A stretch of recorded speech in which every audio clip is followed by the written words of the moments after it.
Aora, a world where mortals live, die, and are reborn through the turning of the wheel. The cycle of reincarnation watched over by the gods, and made possible through pillars of a mystical substance known as Audra. What's going on, everybody? Mortym here, and today I'm very excited to bring to you my first Pillars of Eternity 2 video, as it did in fact launch today at noon Central Time. So with that in mind, the first thing I wanted to share with you guys is basically how Pillars 2 bridges the gap between Pillars 1 and Pillars 2. Now, if you've been following the backer updates at all, you may already know some of this stuff. However, just kind of for the blank slate people who are just jumping into this game for the first time, as it did get some more marketing than the first one, so to speak. I just kind of wanted to share this information for you. So the game does an amazing job of just telling you what happened in the first game right off the bat in an almost Star Wars-esque little letter at the very beginning that's fully voice acted. And then you actually walk through some memories in basically the underworld. And it also kind of explains some of the prominent facts in the backstory that you might need to know. And then from there, it goes on to actually almost blatantly copy The Witcher 3's approach, in which you talk to a character and you essentially tell them the things you did in the previous game. Now, they have 6 full options you can take that will that they've made themselves, that are essentially ways you could have played the game to begin with, Pillars 1 that is. And as an alternative, you can actually just straight up import a save. Now, the nice thing they do is your character dies at the very beginning of Pillars 2, your character from Pillars 1 that is. So from there you can still take that save data and then kind of be someone else if you want, almost in a Mass Effect 2 kind of approach where they just kind of killed him off at the beginning of the game. So that's just something I thought was a really cool way to bridge the gap between those two games while also being completely open to brand new players. It definitely kind of copies some elements I've seen in other games, hence why I referenced them. But again, I just think it's a fantastic way to start a game. I actually recently dived into Pillars 1 myself because I found out about this game, and I've kind of been into top-down RPGs here lately. But all that stuff aside, I just kind of wanted to share this information with you guys, kind of show you how the initial build-up is and how they bridge that gap. So I certainly hope you enjoyed the video. If you did, please subscribe. But thank you so much for watching. Hope to see you next time.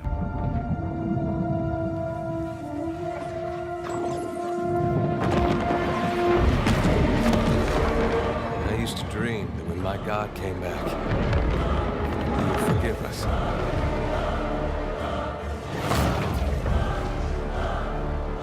Last the trouble with dreams. Sooner or later, we all have to wake up.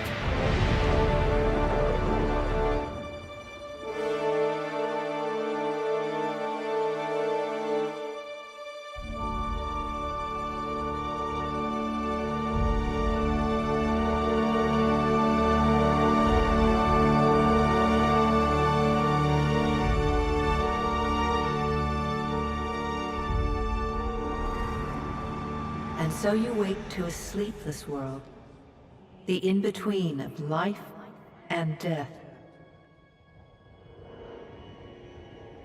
Follow your memories.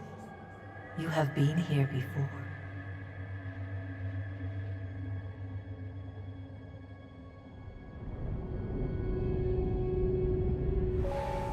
You have seen past the shroud. You are a watcher now. And the watcher you will stay.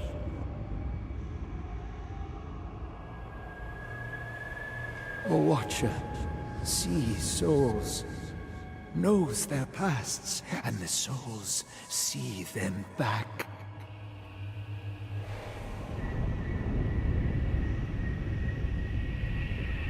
A dubious honor, inheriting a fortress both broken and cursed.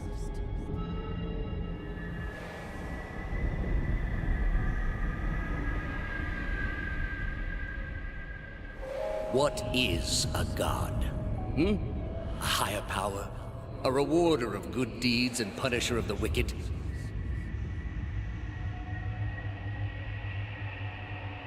The gods aren't real, but something else entirely. Something created by people.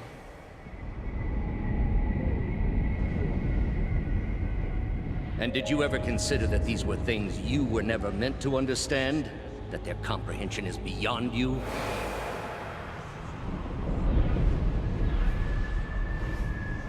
Let the world see. Let them decide what to do.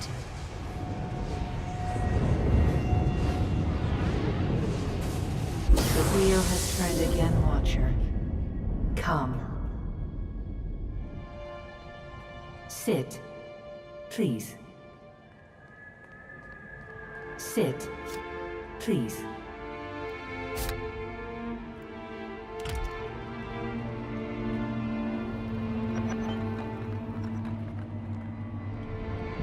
Thank you for joining us, Watcher of Cadnua. The gaunt woman seated at the table is clad in time-worn black armor that seems too massive for her to move in. A pale, slender neck rises from the gorget, topped by a hollow face. The milky skin stretched across it is delicate and translucent, like parchment that has been scraped clean too many times. She is preoccupied with the arrangement of cards on the table between you. With each movement, her armor squeaks and groans as though bearing an incredible weight. She places a final card, gives a nod of satisfaction, and raises her eyes to meet yours. Your brush with the divine has drained you of your powers, fractured your memories. Look upon these cards. They represent the courses of your life.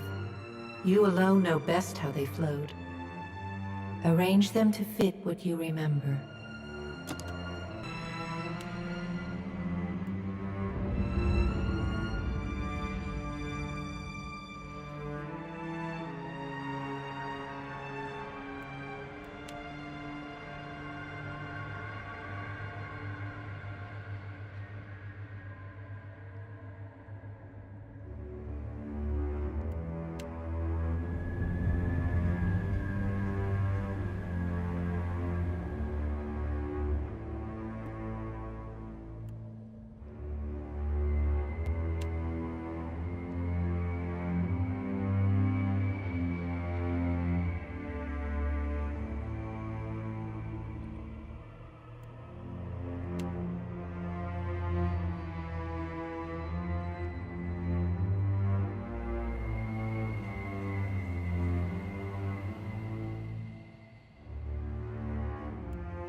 Does everything appear to be in order? Good. Welcome to the Beyond. I am Berath. One half, anyway. She points a finger in the direction of the dwarf who led you here. Though the movement is slight, her gauntlet squeaks like a rusty hinge. The dwarf's rictus returns as he nods in the woman's direction.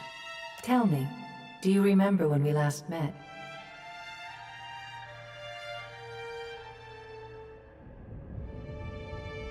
You came to that tower seeking our aid.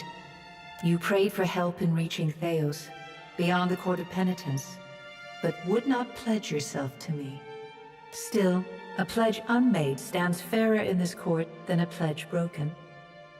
She places a card in the middle of the arrangement. A bell tower with no bell. Her finger... You had need of the gods once before. Now it seems we have need of you. The being that occupied Odnua's statue beneath your castle was the dead god, Aothus. Of this, we are certain. What we do not know is what his intentions are. Though Aothus stole a large fragment of your soul, you were strong enough to survive the onslaught and enter the in-between. You and he are still connected. He has chosen a body made of living Audra, perfused with the power of thousands of souls, including yours. It should be little difficulty for an experienced watcher to find him.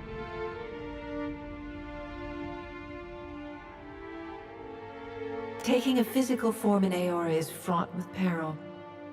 Most mortal minds and bodies are incapable of containing divine power. It can lead to problems, as Aothus learned not long ago. Her armored hand gingerly places a card sideways on the table. It features a man with a burst of light instead of a head.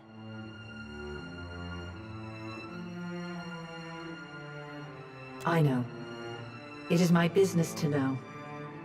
322 in Cadnua and your surrounding lands. Their souls remain in Aethys still. You have the power to save them. Serve me and I will return you to your body. Or don't, and return to the wheel.